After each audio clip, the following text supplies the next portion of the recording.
आहे।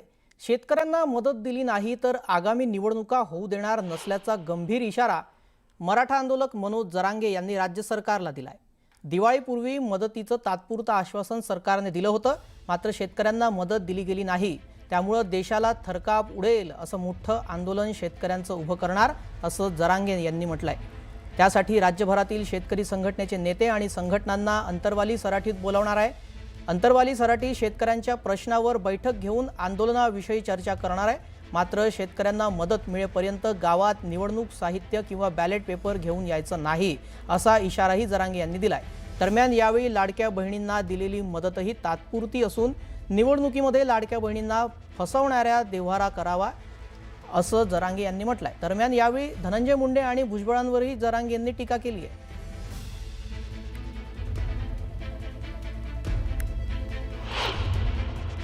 100% उभा राहणार। आज आम्ही सगळ्यांच्या नावाची यादी तयार करतो। आम्हाला माहित नाही आहेत एकतर सगळे कोण कोण बांधव आहेत शेतकरी संघटनेचे, जेवढे माहिती आहेत तेवढ्यांची एक यादी तयार करतो। काही नावं त्यांच्याकडून सुद्धा आज घ्यायला होतं आम्ही फोन करून। नाही मी त्याचं म्हणलं काय म्हणून म्हणणं, त्याची बायको आलती, तिने सांगितलं असं, म्हणलं बाईच्या आडून वार करणारे क्षेत्रीय मराठ्यांचं काम आहे, पदराच्या आडून लपून लढत नसतो आहे, आमच्यात दम आहे, समोर समोर खेटायचं असलं खेळतो, त्याला काय असं बाईच्या आडून लपणारी अवलाद आमची नाही, ते जमणार नाही, ते तुमचं वैयक्तिक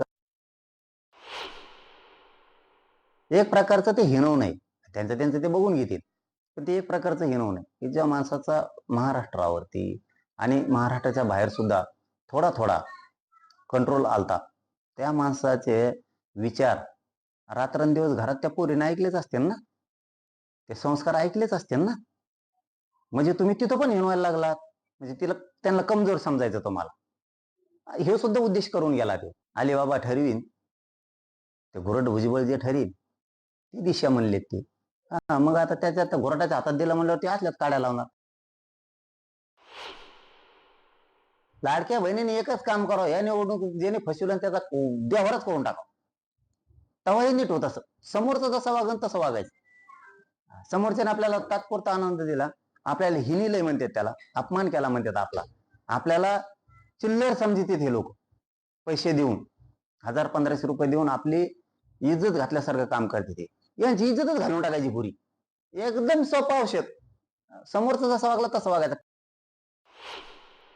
निवडणूकच होऊन देणार नाही तर राज्यात मला शेतकरी सगळे होऊनच द्यायचं नाही। ज्या राज्यात शेतकरी सुखी नाही काय निवडणूक घेतो रे, तुमचा गुलाल तिकडे फेका नाही, एखाद्या नदीत वाड्यात जाऊन तिकडे। इथं आमचे मरायचे बरे आले, इथं संसार उद्ध्वस्त झाले सगळ्या शेतकऱ्यांचे, मतदान मागायला आम्हालाच येणार आणि आम्ही बी मतदान करणार। मायाला आपण तरी किती पागल आहेत, मग आपलं शेतकऱ्यांचं पुरं वाटवं झालं तरी त्यांना मतदान करणार आपण, किंवा आपण म्हणणार घ्या गावात आणि आपण मतदानाला जाणार। कोणाच्या एका शेतकऱ्याने कोणा सभेला जायचं नाही,